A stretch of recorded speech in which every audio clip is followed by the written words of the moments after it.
Perfume মেখে যদি কোনো নারী বেরোয় এই উদ্দেশ্যে যে ছেলেরা আমাদের প্রতি আকৃষ্ট হবে, যতটা ছেলে তার দিকে তাকাবে প্রত্যেকটা ছেলের সাথে জিনার গুণ আল্লাহ তাআলা এমনি তার আমলনামায় তুলে দিবে। নাউজুবিল্লাহ পড়েন।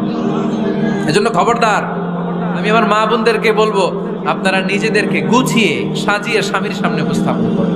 অনেক বোনেরা আছে বাইরে যাওয়ার সময় পার্লারিং করে মেকআপ করে সুন্দর জামা কাপড় পরে বাইরে যায়, আর স্বামীর সামনে আসলে বুয়ার মতো থাকে। আছে না নাই? স্বামীর সামনে পচা জামা, ছিঁড়া জামা, চুলের মধ্যে নাই সুগন্ধি, নিজেকে গুছিয়ে রাখে না, সামলে রাখে না, কাজের বুয়ার মতো নিজেকে উপস্থাপন করে স্বামীর সামনে। আর বাইরে গেলে মেকআপ করে পার্লারিং করে যায়। হওয়া দরকার ছিল উল্টা, বাইরে আপনি সাদা সিধা ভাবে যাবেন, বোরকা দিয়ে নিজেকে ঢেকে যাবেন। বাইরে যাওয়ার সময় কোনো নারী পারফিউম ইউজ করে যেতে পারবে না। নারীরা যত পারফিউম ইউজ করতে মনে চায় আপনার বেডরুমে, আপনার স্বামীর